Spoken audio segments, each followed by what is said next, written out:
मैं कर देता हूं।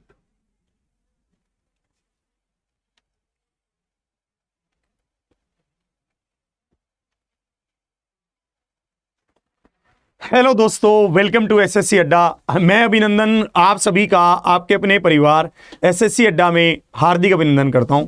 आज मैं आपके लिए लेकर आ गया हूं एक बहुत ही शानदार सी जानकारी, जिसमें आपको लेकर बहुत ही मतलब मस्त सी जानकारी है। सीआरपीएफ की 9000 प्लस वैकेंसीज आपके सामने देखने को मिल रही हैं, और ये वैकेंसीज हमारे लिए एक ऐसा मौका है जो हमारे जीवन को, हमारे भविष्य को पूर्णतः बदल सकता है। तो देखिए, किसी भी चीज को हासिल करने के लिए सबसे पहले होती है कि वो वैकेंसी समय पर आए और उसकी हम तैयारी पर लगें और उसको बेहतरीन तरीके से हम सीखें, समझें। और उससे भी, जैसे कि अब ये वैकेंसी आ गई है, तो हमें सबसे पहले ये देखना होगा कि इसमें हमें क्या क्या चीजें हमें चाहिए। क्या हम इसको फॉर्म को भर सकते हैं कि नहीं भर सकते?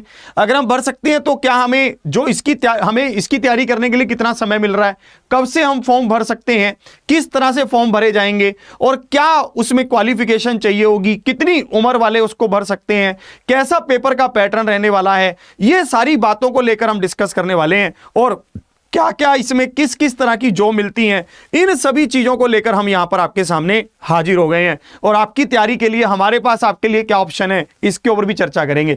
तो सबसे पहले मैं आपको यहां पर यह बता दूं कि आपके लिए यहां पर हाजिर है सीआरपीएफ की वैकेंसीज। यहां पर इन्होंने सीधा लिखा है, advertisement notice, recruitment for the post of constable, technical and tradesman, male and female, 2023 in CRPF. ठीक है, सबसे पहले तो यही। फिर इन्होंने यहां पर बताया है कि date of submission of online applications, जो ऑनलाइन एप्लीकेशंस हैं ये 23 तारीख से आपकी मंगवाई जाएंगी।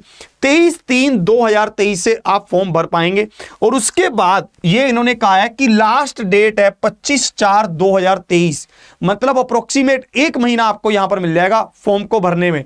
फिर इन्होंने यहां पर बताया कि जो एडमिट कार्ड आपके रिलीज होंगे, रिलीज ऑफ एडमिट कार्ड, ये है 20/6/2023।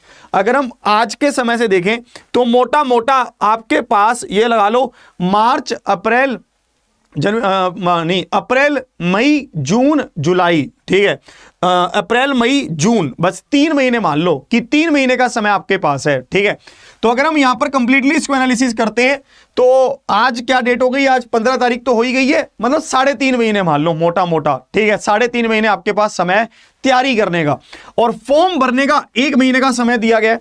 और उसके बाद इन्होंने कहा है कि 20 तारीख से लेकर 25 तारीख के बीच बीच में एडमिट कार्ड आ जाएंगे, और 1 तारीख से लेकर 13 तारीख के बीच में ये लोग पेपर करवा देंगे। 9000 वैकेंसीज है, मस्त बढ़िया है ना, इन्होंने सिस्टम इसमें कर दिया है।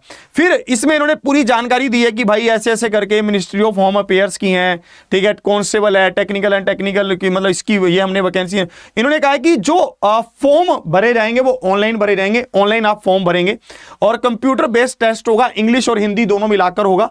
फिर computer based test, physical standard test, ये सारे टेस्ट आपके होंगे।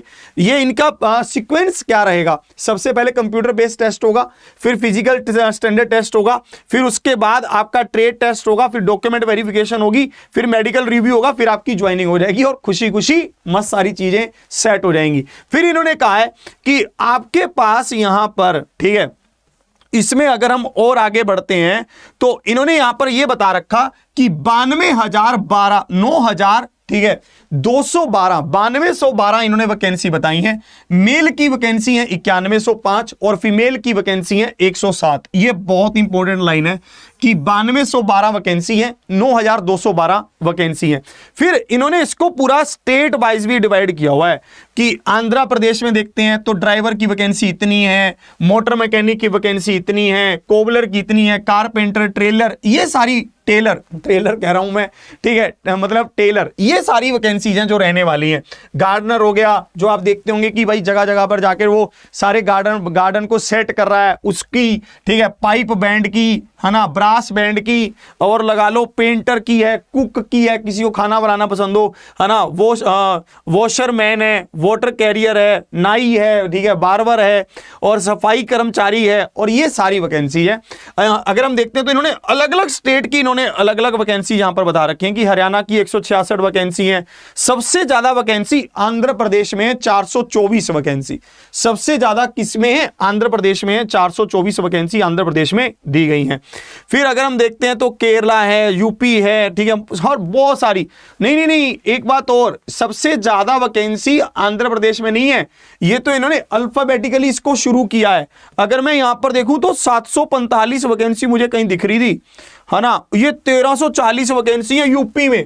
यूपी में 1340 वैकेंसी इन्होंने दी है, मतलब मुझे लग रहा है सबसे ज्यादा इसी का नंबर होगा, ठीक है। 1340 वैकेंसी अकेली इन्होंने यूपी में दे दी है, जिसमें ड्राइवर को भी इन्होंने 290 वैकेंसी दी है ड्राइवर की। वाह भाई वाह, मतलब गजब खेल रहा है ये भी, ठीक है। और इसी तरह से इन्होंने फीमेल की वैकेंसीज को बताया है कि भाई फीमेल की वैकेंसीज में देखो, मतलब अच्छी अच्छी वैकेंसी है सारी, ठीक है। कुक की है, वाटर कैरियर है, वॉशर वोमैन है, हेयर ड्रेसर है कि आपको बाल सही करने हैं बस, ठीक है, तो ये भी है, पर उसकी तो 0 वैकेंसी है यार। ओ, सफाई कर्मचारी है, ठीक है, ब्रेस्ट बैंड है, ये सारी चीजें हैं, तो आप इसको देख लेंगे। ये आपके पास ये नोटिफिकेशन आपको ये भी मिल जाएगा, तो आप इसको पढ़ लेंगे, आपको पूरी जानकारी मिल जाएगी। फिर इन्होंने कहा है कि कुछ एक्स सर्विस मैन वगैरह के बारे में बताया गया कि ये सारी वैकेंसीज इनकी हैं। बाकी सारी ये वाली बात बहुत, एज लिमिट क्या है, एज लिमिट अब देख लेते हैं, ठीक है। ये सबसे ज्यादा इंपॉर्टेंट पॉइंट है। 21 साल से लेकर 27 साल तक की एज के बंदे इसको भर सकते हैं, मतलब जिनकी उम्र 1/8/2023 तक है, ठीक है। मतलब आप देखेंगे यहां पर, है ना, एज ऑन 1/8/2023 तक, 1/8/2023 तक अगर आप यहां पर 27 साल के हैं तो आप फॉर्म को भर सकते हैं, फिल कर सकते हैं, ठीक है। उसके ऊपर नहीं चलेगा। फिर candidate should not have been born earlier than, मतलब कैंडिडेट जो हैं वो 2/8/1996 से पहले पैदा अगर हुआ है तो वो ये कह रहे हैं कि भाई वो तो 21 साल से ज्यादा हो ही गया होगा, ठीक है, तो इसलिए वो इसमें एलिजिबल नहीं है, ठीक है। और ठीक है, तो इसलिए could should not on and later than, और अगर कोई बंदा 1/8/2002 से बाद में पैदा हुआ है तो ये इनको पता है कि वो उससे छोटा ही होगा, 21 या 27, मतलब 27 साल से, तो वो भी नहीं भर सकता है, ठीक है जी। ये सारी बात हो गई। फिर इन्होंने पूरा बता दिया कि चलो थोड़ा सा इन्होंने ये कहा है कि अगर इलेक्ट्रीशियन की है तो उसके लिए एज थोड़ी और कम कर दी है, ठीक है। कांस्टेबल है, कोबलर, कारपेंटर, टेलर, इन सब के लिए अगर ये बात, इलेक्ट्रीशियन में इसने कह दिया है कि 18 से लेकर 23 साल की उम्र वाला बंदा इसको भर सकता है। इसमें उम्र और भी कम है। अगर आप SC/ST हैं तो 5 साल का रिलैक्सेशन है, अगर OBC है तो 3 साल का रिलैक्सेशन है, अगर एक्स सर्विस मैन है तो 3 years after deduction of the military service rendered from the actual age on the date of recording, ठीक है। चिल्ड्रन एंड डिपेंडेंट ऑफ, मतलब ये थोड़ा सा अलग केस है ये दो, ये भी आप देख लेंगे, ये भी आपको पूरी जानकारी मिल गई है कि अगर आपके कोई दंगे में 1984 वाले में कुछ हुआ है आपके साथ कोई ऐसा, तो 5 साल का रिलैक्सेशन है, 8 साल का रिलैक्सेशन अगर आपको कुछ गुजरात दंगों में कुछ हुआ है, और इस तरह की चीजें इन्होंने यहां पर बता दी हैं। The above mentioned posts are not identified suitable for any category of persons disabilities, मतलब किसी को डिसेबिलिटीज है, फिजिकल हैंडीकेप्ड है, कुछ भी है, तो वे नीड नॉट टू अप्लाई, मतलब वो अप्लाई ना करें क्योंकि उनको यहां पर रिलैक्सेशन नहीं है। इन्होंने क्लियरली यहां पर मेंशन कर दिया है, ठीक है। तो आपको ये वाली बात यहां पर, ये भी बहुत इंपॉर्टेंट पॉइंट है कि फॉर OBC सेंट्रल लिस्ट, ये मतलब बता दिया इन्होंने, the above mentioned post are not identified suitable for any category of person with disabilities. अगर किसी भी तरह की डिसेबिलिटीज है तो उसके लिए कह रहे हैं कि ये पोस्ट उसके लिए सुटेबल नहीं है, तो फिर आप अप्लाई करें ही मत, मतलब वो ऐसा उसमें लिख दे रहे हैं साफ साफ, ठीक है। तो चलो अब देखते हैं आगे और बढ़ते हैं, और इसमें काम की बात क्या है, ये छोटी मोटी बातें थोड़ी बहुत और हैं। एज का बहुत ज्यादा मैटर था, वो आपने देख लिया है। फिर इन्होंने यहां पर कहा है कि एजुकेशन क्वालिफिकेशन क्या चाहिए अब, ठीक है, कि मिनिमम एजुकेशन क्वालिफिकेशन क्या होनी चाहिए, कि हम ये भी तो चेक करें। अब हमने देख लिया कि हमारी उम्र उसके बीच में आ रही है ना, 18 से लेकर 27 साल की हैं हम लोग, ठीक है। अब ये भी देख लें कि हमने मिनिमम एजुकेशन की हुई है कि नहीं की हुई, ये चेक कर लेते हैं। तो इन्होंने कहा है कि मिनिमम मैट्रिक और equivalent from a recognised board, ठीक है। तो इन्होंने कहा है कि मैट्रिक, ये इन्होंने यहां पर साफ लिखा है, अलग अलग एजुकेशन क्वालिफिकेशन लिखा है। CT ड्राइवर, मतलब ड्राइवर के लिए जो वो क्वालिफिकेशन है वो इन्होंने साफ लिख दी है कि क्या होनी चाहिए, मैट्रिक और इसके इक्विवेलेंट होनी चाहिए, ठीक है। और फिर इन्होंने यहां पर यह भी कहा है कि मैकेनिक मोटर के लिए ये है मिनिमम मैट्रिक और 10th class pass in +2 examination system from a recognised board और इक्विवेलेंट। ठीक है, तो बस इन्होंने मतलब यही कहा है कि मिनिमम मैट्रिक मुझे लगता है जो चाहिए वही है हर किसी में, मिनिमम मैट्रिकुलेशन है। ठीक है, अगर हम बात करते हैं तो यहां पर इन्होंने मिनिमम मैट्रिक ही मांगा है और इसके ज्यादा इन्होंने कोई लंबी चौड़ी बात यहां पर मांगी नहीं है। इन्होंने सिंपल कहा है कि अगर मैट्रिक है, ठीक है, तो बात बन जाएगी। ठीक है, और अगर मैट्रिक नहीं है तो फिर दिक्कत है। ठीक है, तो बस इन्होंने मैट्रिक के बारे में ही मांगा है। ठीक है, तो मैट्रिक आपको बताना है। चलिए, मैट्रिक के बारे में इन्होंने कहा है। चलिए आगे देखते हैं। हाँ, तो आगे इसमें देखते हैं, आगे इसमें क्या है। मैं बस मैट्रिक मतलब ठीक है, यहां पर क्लियर है कि 10th पास होना चाहिए बंदा। एक तो इसमें थोड़ा सा रहता है कि 10th पास अगर बंदा है तो बात बन जाएगी, थोड़ी बहुत उनकी कंडीशनें होंगी वो हम देख लेंगे, उसमें कोई खास बात है नहीं। 10th पास अगर है तो गेम घूम जाएगा। ठीक है, अब देखो, अब ये है कि how to apply, steps to apply, ये इन्होंने बताया। ऑनलाइन मोड में पेपर होगा, ये सारी चीजें होंगी आपको ऑनलाइन। उसको एप्लीकेशन फीस क्या है ये भी तो देख ले कि इसकी फीस क्या होगी। 100 रुपए इन्होंने कहा है कि फीस है ना, ज्यादा फीस नहीं है, 100 रुपए फॉर्म की फीस है। ऑनलाइन आपका ये होगा सारा सिस्टम। ठीक है, और ये इन्होंने सेंटर के सिटी दिए हैं कि कहां कहां पर पेपर हम कंडक्ट करवा रहे हैं, आप अपने नजदीकी उसको देख सकते हैं। ये भी इन्होंने अच्छा काम कर दिया। अब आते हैं सिलेबस के ऊपर। सबसे एक, अब देखो, अब एज भी हो गई क्वालिफाई। ठीक है, अब हमें पता चल गया कि हम एज के हिसाब से देख सकते हैं, हमें समझ आ गया। फिर हमें यह भी समझ आ गया कि भाई मैंने मैट्रिक भी कर रखा है, ये भी चलो बहुत अच्छी बात है जी, चलो ये भी मुझे समझ आ गया। अब तीसरा पॉइंट यहां पर यह आता है कि मैं यहां पर यह कैसे देखूं कि इसका सिलेबस क्या है, क्या मैंने वो पहले पढ़ रखा है या फिर मैं उसको अगले 3 महीने में कवर कर सकता हूं कि नहीं कर सकता हूं। इन सब चीजों के ऊपर भी मेरा बहुत इंपॉर्टेंट डिस्कशन है। तो अब यहां पर मैं आता हूं, तो मैंने यहां पर देखा है कि जनरल इंटेलिजेंस एंड रीजनिंग, अगर हम रीजनिंग की बात करते हैं तो इसने कहा कि 25 क्वेश्चन रीजनिंग के होंगे और मैक्सिमम मार्क्स भी उसके 25 ही होंगे। फिर इसने कहा कि जनरल नॉलेज भी 25 क्वेश्चन होंगे और 25 नंबर की होगी। फिर इन्होंने कहा कि मैथमेटिक्स 25 क्वेश्चन होंगे और 25 नंबर के होंगे। और इंग्लिश या हिंदी, ये बहुत अच्छा पॉइंट है, जा तो इंग्लिश ले लो या फिर हिंदी ले लो, जो आपका मन करे। इंग्लिश चूज करना है तो इंग्लिश, हिंदी चूज करना है तो हिंदी। बहुत सारे बच्चों की इंग्लिश को लेकर बहुत बड़ी समस्या होती है कि साहब इंग्लिश नहीं होगी। ठीक है, सरकारी नौकरी मेरे और उसके बीच में और इंग्लिश हम दोनों के बीच में। ठीक है, यही सबसे बड़ी पंगा हो जाती है। तो मैं आपको यही बता रहा हूं कि इंग्लिश इसमें आप अगर लेना चाहते हैं तो ले सकते हैं, नहीं तो हिंदी भी आप ले सकते हैं, ये आपकी इच्छा है। ठीक है, और ये 25 क्वेश्चन है और 25 नंबर के हैं। ठीक है, इंग्लिश ले लो या फिर हिंदी ले लो, ये बहुत इंपॉर्टेंट था। और इसमें टाइम बहुत दिया गया है यार, 2 घंटे का इसने समय दे दिया आप लोगों को, मतलब मस्त तरीके से आप इसको वहां पर करना। ठीक है, तो मस्त तरीके से आप इसको बढ़िया से 2 घंटे में आप इसको सोल्व कर सकते हैं। नेगेटिव मार्किंग भी देख लेते हैं। ऑब्जेक्टिव मल्टीपल टाइप क्वेश्चंस होंगे, टिक मार वाले क्वेश्चन होंगे, ABCD वाले क्वेश्चन होंगे। क्या जैसा आपका मन करेगा वैसा आप टिक कर देना, और मतलब मन करेगा मतलब कि सोल्व करके। ठीक है, जो आपको सही लगेगा, जो आपका सही उत्तर आ रहा होगा वो टिक करना, क्योंकि नेगेटिव मार्किंग भी है। कितने नंबर की? 2.5 नंबर की, मतलब 0.25 की नेगेटिव मार्किंग है। तो आप ये नेगेटिव मार्किंग देख लीजिए। ठीक है, ये नेगेटिव मार्किंग भी है, तो ऐसा कभी भी गड़बड़ मत कर देना कि भाई यार मेरा मन गया 1 2 3 4, ठीक है, जय जयकार ऐसे करके फिर पेपर खराब हो जाएगा। और इन्होंने यहां पर ये सारी चीजें बता दी हैं। ये सिलेबस भी इन्होंने बता दिया थोड़ा सा कि सिलेबस, अगर हम बात करते हैं रीजनिंग का सिलेबस क्या रहेगा, तो analytical aptitude and ability to observe and distinguish, English में छोड़ते हैं बात, तो इन्होंने कहा है कि नॉन वर्बल टाइप रीजनिंग रहेगी। और फिर उसके बाद जो आपकी मतलब रिलेशनशिप की रीजनिंग है, मतलब जो हम पढ़ते आते हैं नॉर्मली जो रीजनिंग है, वो वाली रीजनिंग इसमें रहेगी। फिर जनरल नॉलेज की बात करते हैं, तो जनरल नॉलेज में भी इन्होंने सब यही एक्सप्लेन कर दिया कि एनवायरनमेंट, मतलब जनरल नॉलेज का कोई वो थोड़ी ना है। अब इन्होंने लिख दिया साइंस भी है, जहां पॉलिसी है, कल्चर है, ज्योग्राफी है, हिस्ट्री है, मतलब ऑलमोस्ट सारी चीजें वैसे ही रहेंगी जैसा हम पढ़ते आ रहे हैं।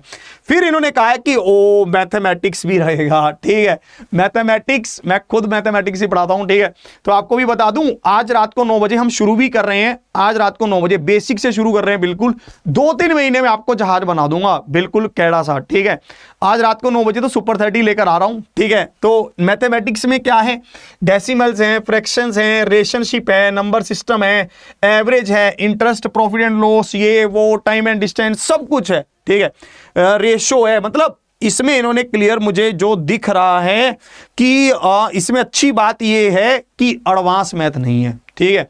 एडवांस मैथ मुझे इसमें दिख ही नहीं रहा है, तो एडवांस मैथ इसमें नहीं है। बाकी सारा जो अर्थमेटिक मैथ्स है वो इसमें पूरी तरह से है। फिर अगर इंग्लिश या हिंदी की बात करते हैं तो इन्होंने यहां पर उसके बारे में बता रखा है। हाँ, अब यहां पर एक इंपॉर्टेंट बात हो रहा है, वो है हाइट। अरे आप छोटे तो नहीं हो, ठीक है, क्या आपकी हाइट कम है, मम्मी ने कॉम्प्लेन नहीं पिलाया क्या, ठीक है, वो वाला गेम तो नहीं है। तो ये वाला गेम है। इन्होंने कहा है कि यहां पर हाइट बहुत जरूरी है। मेल की हाइट 170 सेंटीमीटर चाहिए और फीमेल की 157 सेंटीमीटर चाहिए, ठीक है। और ये हाइट ऐसा नहीं है कि मैं तो हील पहन लूंगी या फिर मैं तो मोटे जूते पहन लूंगा, ये नहीं चलेगा। ये हाइट जो है वो स्पेसिफिक उसको चाहिए, ठीक है, बिना जूतों के, बिना हील के। और इसने कहा few categories of candidates are allowed relaxation in the height age mentioned above. Relaxation standard, मतलब कुछ कैंडिडेट्स को इन्होंने रिलैक्सेशन दी भी है, ठीक है। और ये इन्होंने कहा है कि हमने ऊपर बता दिया था, उनकी हाइट थोड़ी सी कम होगी तो भी चल जाएगा। मेल की हाइट होगी अगर 162.5 और फीमेल की हाइट होगी अगर 150 सेंटीमीटर तक, तो ये भी चल जाएगा। चलो जी, चलो, ये भी बहुत अच्छा बता दिया इन्होंने। ओ ये रहा, इन्होंने ये बता रखा है यहां पर पूरा कि किस किस की हाइट को हम क्या क्या छूट दे रहे हैं। अब यार हरियाणा वाले बंदों को तो छूट देंगे नहीं ये, और यूपी वालों को भी नहीं देंगे, ये दे रहे होंगे छूट इन सबको। जैसे मान लो कि ये दे रखा असम वाले, हिमाचल प्रदेश, जम्मू एंड कश्मीर, लद्दाख, ये ज्योग्राफिकल के हिसाब से छूट दे रहे हैं, क्योंकि वहां पर अक्सर देखा गया है कि हाइट थोड़ी कम होती है, तो ऐसे में हम उनको बाहर तो रख नहीं सकते, तो इसलिए उनको भी प्रेफरेंस दी गई है कि वो भी अपनी हाइट के हिसाब से इसको देख लें। तो बहुत सारी जगहें हैं ये, इन्होंने मणिपुर, मिजोरम, सिक्किम, इन सब की हाइट को भी थोड़ा थोड़ा इन्होंने एक्सप्लेन कर दिया। अगर आप वहां से, तो आप इस हाइट के बारे में पूरा चेक कर लेना। तो ये शेड्यूल ट्राइब्स वगैरह की हाइट के बारे में भी इन्होंने पूरा बता दिया है, ठीक है भाई। हाँ, अब आता है पीईटी। अब भाई मेरे को कोई कहे कि अभिनंदन यार तू 5 किलोमीटर दौड़ जा, ठीक है, मैं तो भाई नहीं दौड़ पाऊंगा, ठीक है, क्योंकि मेरे को तो अब लगता है जोर, ठीक है, बहुत ज्यादा। तो इन्होंने इस चीज को भी आप पहले चेक कर लेना। 3 महीने का समय, 3 महीने बाद पेपर होगा, 1-2 महीने में रिजल्ट आ जाएगा। वैसे भी रिजल्ट आजकल जल्दी आ रहे हैं, आगे इलेक्शंस भी हैं, तो ये बात क्लियर है। अब इन्होंने यहां पर मेंशन कर दिया कि 5 किलोमीटर की दौड़ आप 24 मिनट में करेंगे, ये मेल के लिए है पीईटी, और फीमेल के लिए 1.6 किलोमीटर की दौड़ मतलब 8.5 मिनट में करेंगे आप। कितने मिनट में? 8.5 मिनट में आप अगर दौड़ कर देंगे तो बात बन जाएगी, ठीक है। तो ये है, और ज्यादा नहीं है कुछ, मुझे लग रहा है कि दौड़ ही है बस इसमें, तो ठीक है।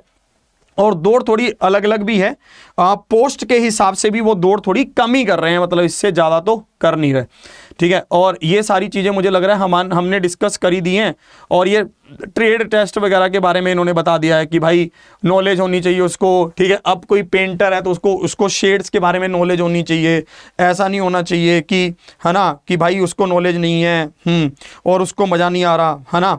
तो भाई ये सब चीजें नहीं होनी चाहिए, उसको नॉलेज होनी चाहिए थोड़ी थोड़ी, तो ही जाकर उसको गेम बनेगा, ठीक है। अब देख लें अगर इसमें और क्या है। डॉक्यूमेंट वेरिफिकेशन के समय पर सारे डॉक्यूमेंट्स आपके सही होने चाहिए, तभी आपको जॉब मिलेगी, नहीं तो आपको जॉब मिलेगी नहीं। ये बात तो वैसे भी सही है, तो मतलब इसमें कोई ज्यादा सोचने समझने वाली बात है नहीं। और ये आपको पैन कार्ड, पासपोर्ट, ये वो सब चीजें चाहिए, ठीक है। अब देख लें मोड ऑफ सिलेक्शन क्या है। ओ ये भी तो है mode of selection. The recruitment process will consist of CBT, PET and trade test, documents verification and medical examination, ये इन्होंने कहा है। और ये है ना, अच्छा, तो इन्होंने कहा है candidate scoring below mention cut off marks in CBT will be consider eligible for short listing to the next stage of the recruitment process. इन्होंने कहा है कि ये हमने रखा है जनरल के लिए 30%, टेक्निकल और ट्रेडमैन्स के लिए अगला भी राउंड होगा, ठीक है, और पॉइनर विंग के लिए भी अगला राउंड होगा। पहला जो फर्स्ट राउंड है उसमें उनको 30% लाना जरूरी है, और ओबीसी को 25%, और all categories, all other categories 20%, और इसी तरह से इसके लिए 35% और 33% लाना बहुत जरूरी है। चलो ठीक है, तो ये आप समझ गए ना कि ये किस में कह रहा है। ये कह रहा है ना कि रिक्रूटमेंट पर कैंडिडेट जो हमारे वो वाले कैंडिडेट्स हैं उनको इसमें ऐसा स्कोर करना जरूरी होगा। Male and female candidates who qualify CBT will B शोर स्टेट वाइज कैटेगरीज, ठीक है जी, ये सब कह रहा है स्टेट वाइज कट ऑफ आएगी, ये भी इसने कह दिया है। Male and female candidates who qualify in CBT will B short listed state या यूटी वाइज कैटेगरीज, है ना, category wise on the basis of their merit the CBT for appearing in the next stage of recruitment. CBT मतलब 8 गुना बंदे बुलाएंगे, जितनी भी vacancy है, अगर 9000 वैकेंसी है तो 72,000 बच्चों को ये सिलेक्ट करेंगे 8 टाइम्स ऑफ द वैकेंसीज, इन्होंने लिख दिया है साफ साफ, अप्रोक्सीमेशन ये इनका रहने वाला है, ठीक है जी। Candidates should be very careful and must exercise due diligence while providing information about domicile state. ये बहुत अच्छी बात इन्होंने कही है कि आप अपने जो स्टेट से, जिस स्टेट से आप भर रहे हैं उसके लिए आप ध्यान रखिए कि आपका डोमिसाइल वगैरह सही से उसी जगह का बना हो, ऐसा ना हो। ये बहुत बड़ी प्रॉब्लम आती है बाद में, वो बच्चे जैसे मान लो कोई दिल्ली रह रहा है तो उसने दिल्ली से अप्लाई कर दिया, बाद में उसका डोमिसाइल बनता नहीं है दिल्ली का, ये बहुत चक्कर पड़ जाता है। तो आप ऐसी जगह से अप्लाई करना जहां से आपके पास उसका डोमिसाइल है, ताकि ये सारी समस्याओं का सामना आपको ना करना पड़े, ठीक है। तो मुझे लगता है कि हमने पूरा नोटिफिकेशन ऑलमोस्ट सारा देख ही लिया। एक्शन अगेंस्ट कैंडिडेट्स ये सब है कि अगर आप कुछ गलत करते हो तो आपके साथ भाई कैसा बिहेवियर होगा, ठीक है, कुछ रहा तो नहीं, ठीक है, सारी बातें हो गई। हाँ चलिए, तो ये सारी बातें मुझे आपको बता देनी थी। अब आपके लिए जानकारी ये भी है एक और कि अगर आप यहां पर जाते हैं, ठीक है, अगर मैं आपको और जानकारी दूं यहां पर, ठीक है, एक सेकंड रुक जाओ, ठीक है, पहले इसको 1 मिनट देख लेते हैं, ठीक है। हाँ, अगर हम यहां पर इसमें देखते हैं, इसमें अगर और जानकारी दूं आपको यहां पर,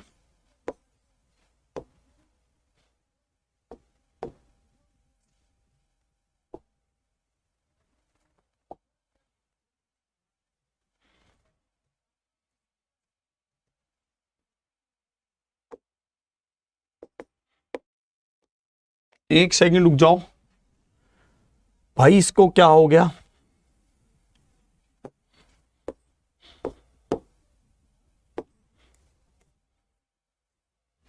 ये भी पूरा जिद्दी हो गया है, मतलब ये कह रहा है मैं नहीं हट के मानूंगा, हम कह रहे हैं तू हट जा भाई, ये तो घूम गया सारा।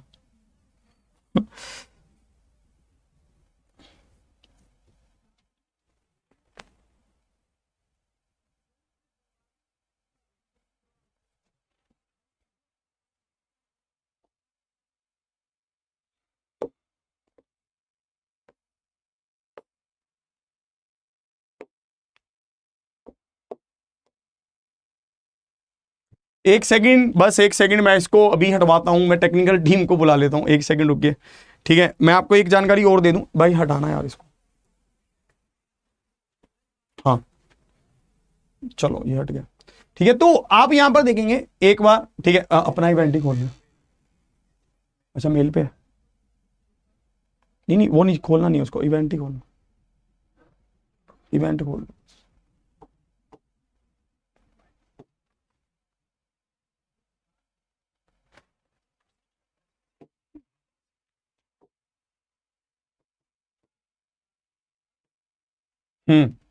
तो अगर आप यहां पर देखेंगे ये हमारा इवेंट चल रहा है, ठीक है, हाँ भाई बहुत बढ़िया, आप लोगों ने शानदार तरीके से इसको वो कर दिया, ठीक है। तो ये हमारा इवेंट चल रहा है, ठीक है। तो आप अगर इसको देखेंगे बहुत ध्यान से, ठीक है, तो आपको मैं यहां पर बता दूं कि ये इवेंट पूरा चल रहा है, ठीक है। और इस इवेंट में आप इस लिंक पर क्लिक करेंगे, ठीक है, जैसे ही आप इस लिंक पर क्लिक करेंगे तो आपको यहां पर मिलेगा अड्डा 247 का फाउंडेशन सीआरपीएफ का कोर्स, कि हम तैयारी कहां से करें, ठीक है। अब ये बहुत बड़ा प्रश्न होता है कि हम तैयारी कहां से करें और किस तरह से हम यहां पर तैयारी करें, ठीक है। तो आप यहां पर देखेंगे, आपको यहां पर ये कोर्स मिलेगा, जैसे ये रहा फाउंडेशन सीआरपीएफ का ये कोर्स है, ठीक है। आप अगर इसको यहां पर ध्यान से देखेंगे, और ठीक है, तो आपको यहां पर देखिएगा फाउंडेशन सीआरपीएफ का कोर्स है। इसमें क्या क्या आपको मिल रहा है, इसमें फाउंडेशन सीआरपीएफ का कंप्लीट बैच है, ये 28 मार्च 2023 से इसकी क्लासेस यहां पर शुरू हो रही हैं, और उसके साथ साथ ये 1 बजे से लेकर 6 बजे के बीच बीच में आपकी क्लासेस होंगी, और ये 5 दिन में 5 डेज की क्लास होंगी, और इसमें आपको 1.5 घंटे की क्लासेस मिलने वाली हैं, और जिसमें आपका सिलेबस पूरा कवर होगा अच्छे तरीके से, और रिकॉर्डेड वीडियोस भी आपको, जो भी आपकी क्लास हो जाएगी उसकी रिकॉर्डिंग फॉर्म में आपको रिकॉर्डेड वीडियो मिल जाएगी। और फिर आपको यहाँ पर डाउट सॉल्विंग का भी मिल जाएगा, ठीक है, और unlimited doubt solving with experts, ये पूरा है। यहाँ पर इन्होंने बताया कि 100 क्वेश्चंस हैं। कौन कौन इसमें पढ़ाने जा रहा है, इसमें फैकल्टीज के बारे में बताया गया है कि जीवेश सर इसमें जनरल अवेयरनेस पढ़ाएंगे, जिनको 8 साल का टीचिंग का एक्सपीरियंस है और बहुत शानदार तरीके से सिलेक्शन दे चुके हैं। नीलेश सर यहाँ पर न्यूमेरिकल एबिलिटी पढ़ाएंगे, मैथमेटिक्स पढ़ाएंगे, जो टीचिंग न्यूमेरिकल एबिलिटी और 8 साल का इनको एक्सपीरियंस है बहुत बढ़िया से तरीके से।